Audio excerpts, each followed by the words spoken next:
Matt, come on up. Thank you so much. All right, so one of the reasons why I was so excited to be asked to be involved in Living Counts One Destination is because I believe that there are many different ways to find recovery. Now, personally for me, I don't do any mind-altering substances because I had a problem with a lot of them.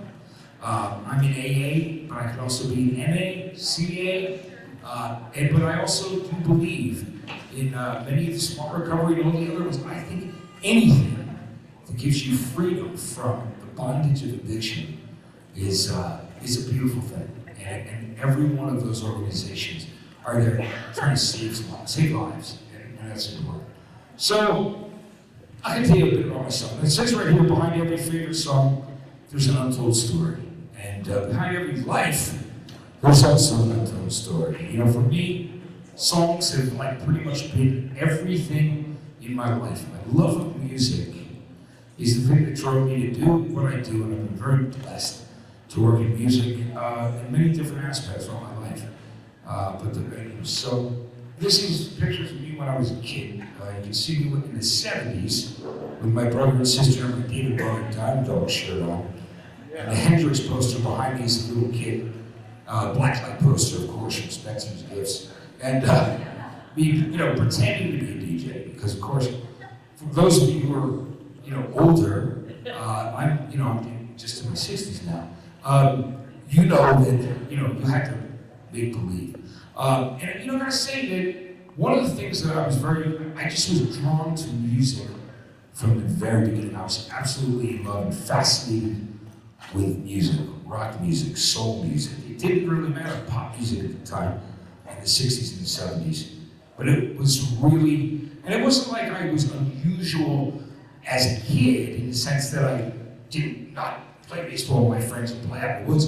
But every waking moment, otherwise, I was in front of my record player. And there was, there were only a few channels back then. There were only a couple shows about music. But that was it, My parents were working class. I'm Irish, English, Italian from New Jersey. My dad was a school teacher, got out of the Marines, had a heart issue, and then became a teacher. He went to the University of Georgia, which is where I was born, Athens, Georgia, which is, where REM and B-52s are from, of course, for talking to the Georgia Bulldogs. I didn't spend much time there. I was only there for a couple of years, and then we moved to New Jersey, back to where my parents were from. I can say about recovery, and family history, I'm the only one who got the golden ticket in my family of alcoholism and addiction from my immediate family. My brother and sister, they don't have it. My mother and father don't have it. It is in the family background, though. My aunt was an alcoholic like myself. Really early on, my love of music, I wanted to be a DJ. I loved radio. And my father, besides being a physics teacher at the high school, knew quite a bit about electronics. So he found a $30 science fair kit thing you could order out of the catalog. It was an AM transmitter. So I had a radio station in my basement. The broadcast a block. It was we beat up turntables and a mixer and a microphone, and there I was as a kid, because that's what I wanted to do. I wanted to turn people onto music. I was fascinated and in love so much. These pictures are funny because it says me with hair, which not many people have seen me that way. The other one is me in my band when I was 14 called Thunderhead, that played all the teen dances at the teen center in our Jupiter High School in New Jersey, covering Bowie, Aerosmith, Bad Company, Bottom Turner Overdrive, and everybody, the stuff that was out at the time. There's another picture. The guy next to me looks like Stevie Ray Vaughan, but it's not playing. But anyway, so I always wanted to be in music. But I also was really curious about alcohol and drugs. I was terrified of drugs when I was a young kid, because I would see these morning movies that were on one of the 3 TV stations, and it terrified me. Yeah, the first time I got drunk, I was about 12 years old at my sister's wedding, and basically ruined the wedding pictures by the end. I looked like 3 sheets of wood. But for me, the signs were there of my alcoholism from the time I was a very, very young boy, because we didn't know, like so many other people in the 60s, and this was the 70s, and even everybody thought that, oh, well, you're not an alcoholic, those are the people on Skid Row, or, that was the kind of thing you just didn't know. But all the signs were there when I was a teenager. Blackout drinking, sometimes I'd be fine, other times I'd be drinking in the woods with my friends and then walking home and falling in sticker bushes and being totally ripped off from head to toe. That was the kind of issues that we dealt with back then. All right, I got out of high school, and one of the things that I started working underage at 15. Cleaning tables and chairs and at like a rental place, and then working in fast food, working whatever. And then eventually, I realized that I could actually get a job spinning in nightclubs. The drinking age was 18 then. So this is a nightclub that I spun out, which is pretty well known in New Jersey, called the Melody. My first job spinning was at another bar restaurant. After a strip club, of course, that was even funnier, but I loved the fact that I could do a job where I could drink for free. You gotta remember, you're 18 years old, the drinking age was 18. I could drink for free. I could absolutely control the music and pick the music for the place, meet girls, and make new friends. So it was like, that was a dream job for an 18-year-old kid. But, again, it wasn't every time that I drank, but there were those moments where I would have blackouts, or I would do something absolutely crazy until the next day. Oh man, last night you did this or whatever. I mean, it's just crazy stuff. So, the signs were always there. I also discovered drugs around the age of 18. I discovered cocaine and speed, which was called micro crack back then, but it was crystal meth. And I loved the idea that there was a drug that could actually make me stay awake longer, drink longer, and listen to music and spin records. So I did college radio, did clubs, and I did this stuff for years. I actually supported myself for about 14 years spinning at nightclubs. Finally got a radio job. I worked weekends. I would drive through snowstorms. I would, literally, I didn't know anybody in the music business. I knew absolutely no one. But I went out to shows. I loved the music, but drinking was a big part of everything we did, and drugs as well. I discovered that I loved, getting high and drinking. So that was kind of things that it just became a big part of my lifestyle. This, I look back at it all, and I was having issues the entire time. Those issues would be, the things that come with alcoholism. Just forgetting things, or not showing up, or showing up late, having to make up excuses, having to be dishonest, all of that comes along with this disease. And it was a tough one, I just eventually, I worked at this radio station on the Jersey Shore, the Asbury Park area, where Bruce Springsteen's from and all that. That's me and Trent Reznor of 9 Inch Nails on the left. Right there. When we were pretty young. We were, and Trent's also sober, very sober, clean, a very long time now, and a very dear friend still.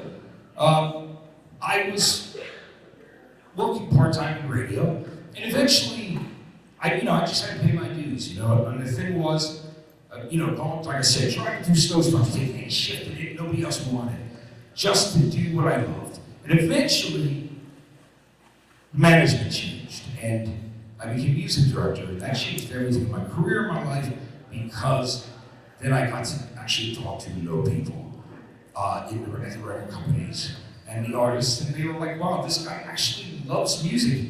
He's not looking for reasons not to play our music, he's looking for reasons to play our music. So that was a beautiful thing, and that was So eventually that led to a job at MTV. I was working at MTV first. I filmed it in 1993. And I did the show 120 Minutes with that called Depeche Mode. And, they told me they liked it at the time. But, eventually they put somebody in there for a while, my friend Lewis, doing that show. And I continued to run this radio station in New Jersey. And eventually, I was working 3 jobs, because, that's the way it was. And I was struggling this whole time. I kind of wanted to set the landscape of what, as I get into the solution, which is coming. But I struggled this entire time. I knew that I had a problem with drugs. I knew that I was an alcoholic. I went to a few meetings, and I just didn't get it. I didn't think it was my people until I realized, now, it's absolutely my people. It's what saved my life. It's the most beautiful thing in the world is recovery and the program for me. I just can't even begin to tell you the light that it's brought back into my life. And so, I was just saying, I've been animated, I've been claiming, I've been imitated by Ben Stiller, it's dressed up as me. I've gotten into some really beautiful things. I've had a really blessed career. That's me singing on the tour bus with Metallica, Derek String, Eminem, on my show Farm Club. David Bowie was one of my heroes as a child. You saw me in the picture when I was 12 years old, the Bowie shirt. I got to work with David Bowie. He'd asked me to A&R his record personally. I got to go to David Bowie's, brought me to his house, brought me in the studio, and sat across me on couches, and we just told me how much he loved and appreciated my knowledge of his music, and it was unbelievable. I ended up convincing David Bowie, one of my heroes, to change songs on one of his albums, and he won he got a Grammy nomination for one of those songs, but he wasn't putting the record. So these beautiful moments have happened, but all these things, while I'm going through them, I'm struggling with addiction. I was also on this kid's show, the Naked Brothers Band. But I wanted to just say, here's the thing. I've gotten to be, just like Dave Rose, my dear friend. Here's Paul McCartney, right?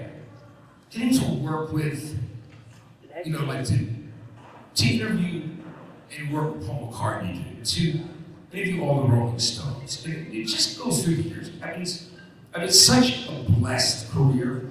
I've done over 1,500 interviews. And I met literally 95% of my heroes. The ones that some of them passed away, obviously. But I just want to say that the thing that is the most important to me is this recovery is everything. I struggled and I went to rehabs so many times, guys. I literally was in and out of treatment. If I put it all together, it might be a year. If you put all my visits together, detox, hospitals. I had doctors saying, dude, if you continue to drink, you are going to die. You are going to die. Your heart is not going to take it.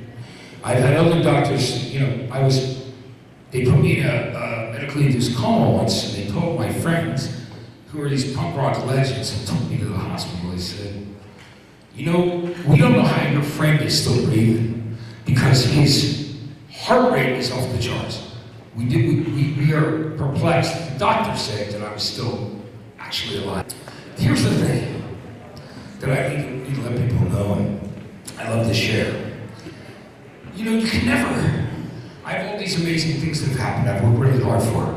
But I nearly destroyed it all and burned it to the ground with alcoholism and drugs. I've been through situations where I've been warned, suspended, fired, rehired. I've been through a lot. I've had to start over many times. But the beauty is, I'm alive. And I made it through.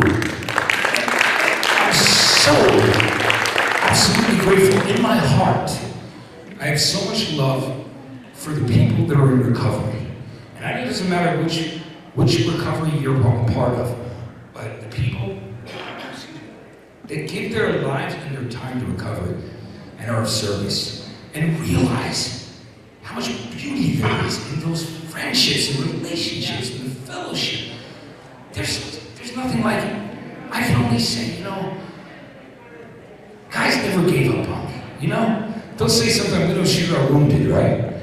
But I want you to know that there are people that I know that have 35 years, guys I grew up with, other Irish guys from Jersey, one of my best friends, never gave up on me. My friends did not. And because they didn't, I will never, ever give up, ever on another addict or alcoholic. You know that? I will never. And that means, guys, I tried for so many years to get it right. And there were times when I thought I was there, but there was so much I needed to understand about my alcoholism and addiction. And I had to realize that there just is no way, no matter what, that I could pick up that first drink or do that first line. Because I was off to the races the moment that happened. And it totally changed the chemistry of your brain and your mindset. And for me, when I finally realized, man, you can't do this anymore. You just can't do it. And that meant, because I know we've all been through different things. Because there's a lot of people, there's people you'll see, they're also on yellow. It's another story, but I know some of you might know that I was hit by a runaway car in Los Angeles. They nearly killed me. I was so blessed to be alive. Somebody ran a red light. I was walking across the street. Not drunk, by the way. I was walking across the street, sober, and saw the car come right out, jumped off, saved my life, snapped my leg in half. I went through the windshield with my head, my body went through the windshield. They hit the brakes. I went flying out of the car onto the side of the street. I was grateful to be alive. It was a miracle that I survived that. It took me 8 months to walk again with a walker and a cane. But now I can hike because I'm healthier. I can hike Griffith Park. I do it all the time. I like 3-4 hours with sober friends of mine. We do it all the time. This just shows you that there's building others. These are the beautiful things I've gotten to do. This is Rocky in Rio, standing in front of 150,000 people in Rio de Janeiro for a concert. 7 days. These are the dreams come true. That here's the thing. The most important thing with everything is humility, being grateful, being humble, and realizing that I'm just another garden variety alcoholic and addict. No different or more unique than anybody else. We all have our stories, but the most important story is the one of coming back and changing our lives, And this little TV show I did, this is what happened. So this will give you a little bit of my story of how I finally got sober and to where I am today. Well, during the pandemic, guys, it was a major thing. There wasn't a lot of news about it, but there was so much relapse and so much death around addiction and alcoholism. It was like kind of an unreported thing during COVID. For me, I couldn't go to meetings until I figured out the Zoom thing, of course, which I hated at first, but then I grew to love. But because the first time I was on one, it was like nobody figured it out yet. They were bullshit. It was just a weird time. Now, of course, I have nothing but love and respect for any meeting. But I couldn't go to meetings. I couldn't go to dinner. I couldn't go to music shows. I couldn't go to movies. I was isolated. I was single at the time. I was angry and resentful. But I was, at the same time, I was trying to be of service.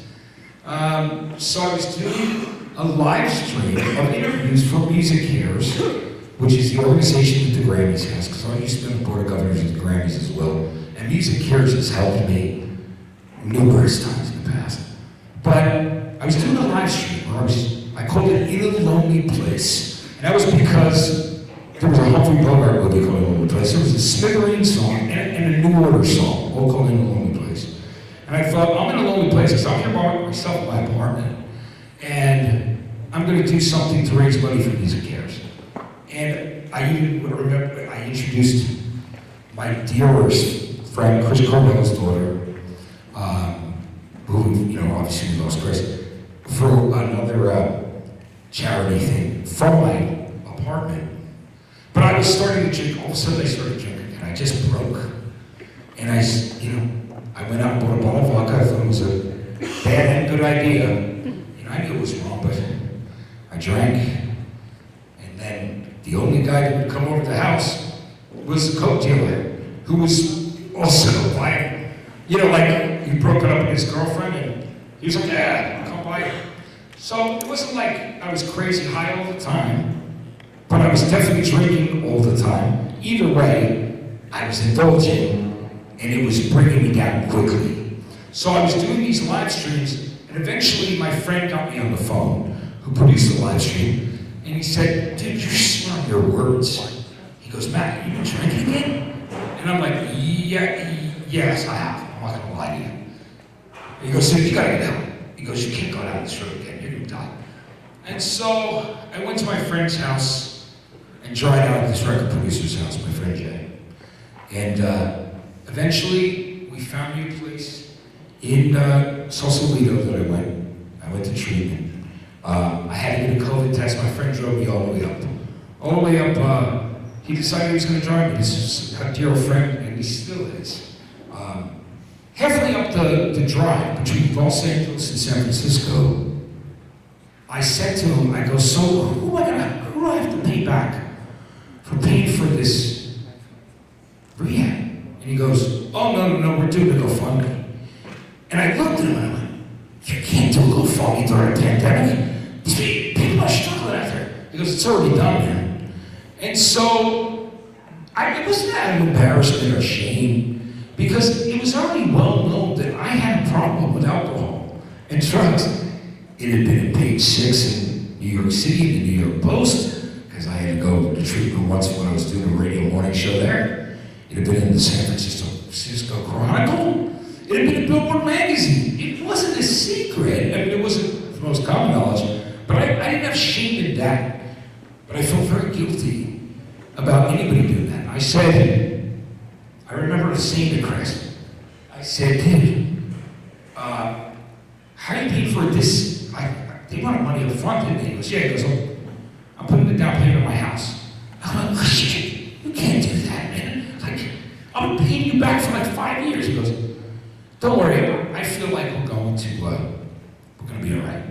And so we get there, it turns out I'm on the phone. My old assistant, who I hired at college at Columbia Records when I was vice president of A&R, when I was making records and signing bands and doing things like that, because there was a period where, I worked on every side of the music business. She was global head of rock of Spotify, and she literally got on the phone and said, look, she goes, don't worry about this, we'll figure it out later. And so he reaches out to Rolling Stone magazine, my friend Chris, because he'd worked at the punk rock record label Epitaph, he worked at Warner Brothers. He said, look, we're doing a thing for Matt Pinfield. He's been in music for a while, a GoFundMe thing for it. Would you guys be interested in it? He wrote to this writer, and he got an email back from the editor of Rolling Stone, news editor, not Jan Wenner, he's let's go. Recently been in the news, but he got a letter back saying, do you know what, I gotta tell you a story about Matt Pinfield. When I was an intern at MTV, and I was trying to get anybody to help me with my thesis, he goes, I asked 30 people, everyone said no one will give me the time of day, except Matt Pinfield. He said, well, gave me 2 hours. And I didn't even remember that, guys, because that's just an act of kindness and just trying to help out another young person. But it's interesting that comes back around. Yeah. And then he just said to Chris, he goes, Matt's got a lot of fans here, people that appreciate him. We'll do something. And by this point, Perry Farrell from Jane's Addiction, Johnny from the Goo Goo Dolls, guys from all these different bands, Henry Rollins, Tom Morello, had already, put the money up for my treatment. And I gotta say that when I finally got to look at the comments that people had made 3 days before I got out of treatment, I cried. Wow. Because I was so moved by the love and the care that was out there. Yeah. I was so absolutely, you know, devastated by it. It was just the most beautiful thing. And you know, sometimes people will push our buttons in our lives, right? I just remember one of the therapists in my treatment center going, you know something? Whenever somebody's making you feel like shit about yourself or you're having a rough day, he goes, you should pull out and look at these comments of these people that really care. And that changed everything for me. It was twofold because I realized I didn't want to do it anymore. I didn't want to keep fighting, keep trying to find the right combination, to continue to drink, to continue to use drugs. I hated the double life side of it. I hated the dishonesty. It just wasn't who I was in my soul, you know? Because I love people and I love music and I love life, but I was tearing mine apart. So I made a decision that I was going to stick with it. And I have not had a drink since then, or a drug. And I'm very grateful.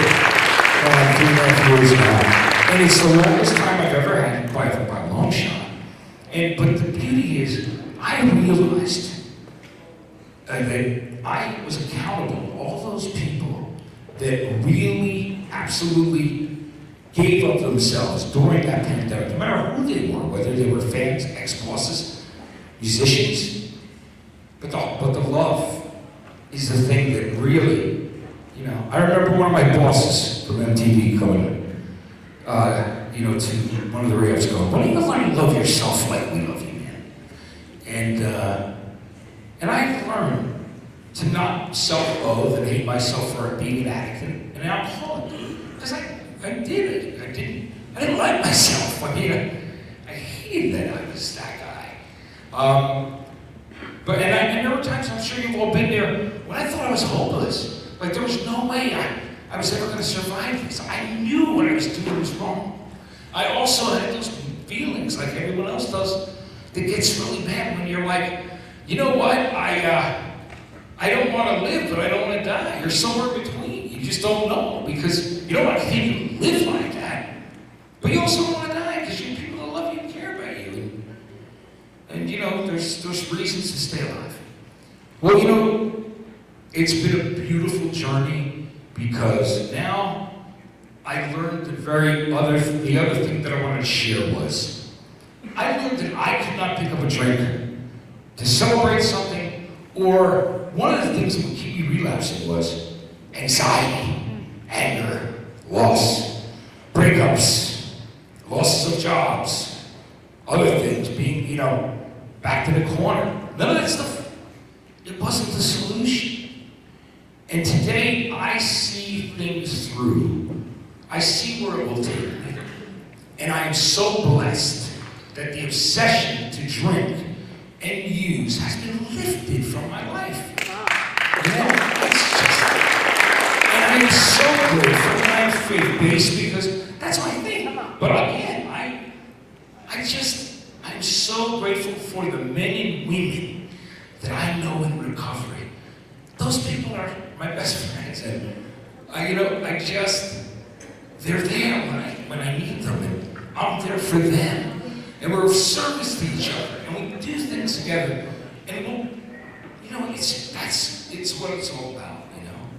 I've always told my daughters, you know, you have to be a friend to have a friend, and I think you've really got to give back, because you know this disease is an equal opportunity destroyer. It doesn't matter where you're from, color of your skin, your religion, your politics, your age, it will destroy you, you know? This was Variety magazine put me in their sober issue, which was really cool, the recovery issue. And you know what, guys, I found other ways to have fun, okay? So, jumping out of a plane at 14,000 feet was a blast. I used to be, you know, I was like, it's a little nerve-wracking, but that was really funny. It was tandem, right? So it was, you know, four-wheeling with my friends. And these are all recovery dudes. Guys out like in the desert, you know, getting out there and doing 80 over the dunes. It's pretty crazy. The roll bars that you flip. That's me ziplining in front of an entire, like, crowd of 100,000 people over the crowd, 700 foot up in Rock in Rio, which is fun.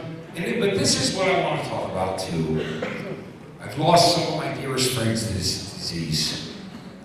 Taylor Hawkins from the Foo Fighters, who I knew him since he was 22 years old. That absolutely broke my heart. Scott Weiland from Stone Temple Pilots, who's my girlfriend, who's here with me today, lost her husband, who played guitar for Scott, to this disease. And so it's just, you know, it touches so many unbelievable people. No matter what you do for a living, but if you're in the arts and music, creative, you know, it just tears people apart. Chris Cornell, Chris struggled with a lot of things, you know, but he was a lovely, beautiful human being and a very close friend of mine.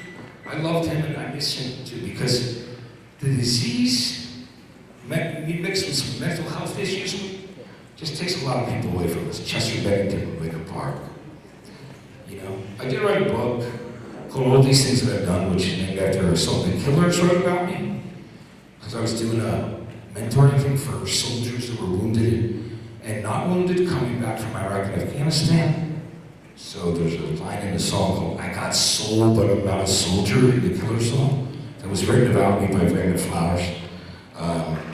And I'm just very grateful that there's all these experiences. Reasons to stay sober, reasons to stay clean. Besides the fact that I have a 91-year-old mother who loves me and is seeing me finally, you know, do this.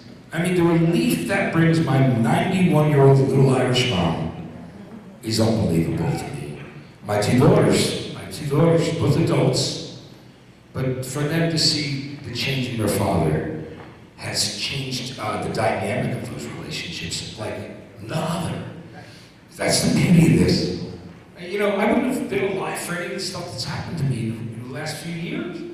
Like, you know, they brought me back to Rutgers University where I never even graduated, to be honest with you. I got right into spinning. But I did so much for indie music and the local music scene there that they gave me to work at the college there, which was beautiful. And then here in Los Angeles about a year ago, they gave me a proclamation for the city of LA for my contribution to the arts and sciences, the Hollywood Walk of Fame Award, and another thing called the International Icon Award. I don't know if I deserve that stuff, but I'm very grateful to have them, guys. You know what I mean? So, I don't have a blown out ego. I'm very grateful for these things. You know, I'm still working, which is the other thing that's a miracle. I've been in this business. I've been doing radio professionally for 40 years, and I've been TV for 30. I'm so grateful. I almost destroyed it so many times, and I did pay consequences, believe me. But you know, right now I do this show on KLS in Los Angeles called New to Prove, which is an interview show in Countdown. Flashback is on here in the Bay. It's on the Ball. It's been on for almost 13 years. And that's on every Sunday morning, 6 to 10. And then I also have a sober podcast that I do. I serve a service. Never take a dime for something like that. There's some big fan of the Stray Cats. And it's called Sound, Sobriety, and Success. And the reason success is not measured by money or material things. The success is finding yourself and freedom from addiction. And alcoholism. That's what it's about. That's why it's about that. This is my TV show I got to do a movie with John Doe from the band X called DOA. It's making the festival rounds right now. But on this TV show on Access TV, we start shooting our second season on Monday. But none of this stuff. And here we are, Wayne Newton, like a week ago. Wayne Newton had us do push-ups on the floor. Like, let me do really stupid shit on the show. Just to have fun. But it's a smart music and interview show. But then we'll do really ridiculous stuff. There's my sister and my mom, and I'm so grateful for them. The relationship I have with them. You know? And I just want to say there is nothing that I put in front of my recovery now. And when people call me and say, can you be somewhere? Can you pick up this guy? And can you take this guy who's got 4 days to a meeting? Can you meet with this person and have coffee? You better believe I'm there. I don't miss that. That's the most important thing, is being of service. The only way that I can hold on to what I have is to make sure that I share that with others and give it away. My gratitude for the fact that I have a career that is still going, that I nearly burned to the ground, as I said, that I have beautiful friends in my life, and many of them sober, most of them are in the recovery. And my girlfriend, who I love dearly, who I've been with now for a year and a half, and she's amazing. And I could have had that relationship when I was using or drinking, because I wasn't the same, There was a part of that guy in there, but it wasn't, I live an honest life. I'm very honest, humble, and keep just trying to see what I can give back to recovery, to the program. And again, the reason why I think this is important is, everybody has different beliefs, and they take what they want from what they need that works for them. And for me, it was a 12-step program. You say, hey, I didn't see it because I needed that. But I gotta tell you, I'm just so happy to have the relationships that I have made through recovery, and that I will have the opportunity, as long as I'm breathing, to give back. And the main lesson I want to say is, I got sober at 58. All right, so any age, you can change it. You can, as long as you're above ground, as long as you're still breathing and you have the will to surrender and say, I want to do it this way. I want to get my life together. Whatever that happens to be, whatever your group is, whether it's small recovery, life or AA or NA, it doesn't matter. It's what works for you. And I always say that I did a whole thing with the many past one destination. I've spoken at California sober meetings, but the first thing I say is, I don't have any mind-altering substances. I cannot have any mind-altering substances, and that's how I deal with it. But I just want to tell you how much I really appreciate and care about and love every one of you for being here and coming and being a part of this today, being a part of Many Past One Destination. I am grateful for every single day that I have, that I am sober and clean, and that recovery is the most important thing in my life. Until I started putting it first and made it the #1 priority, it was that half measures avail us nothing thing. And I realized that I could drink over any issue. Once I figured that out, and I started working at this and giving it the energy I gave my passion for music all my life, putting that same amount of energy and passion is why I'm grateful and I'm here today to speak in front of you. So I just want to say how much I appreciate you all coming. I hope my story I hope you got something out of it, folks. I'm very grateful to be here.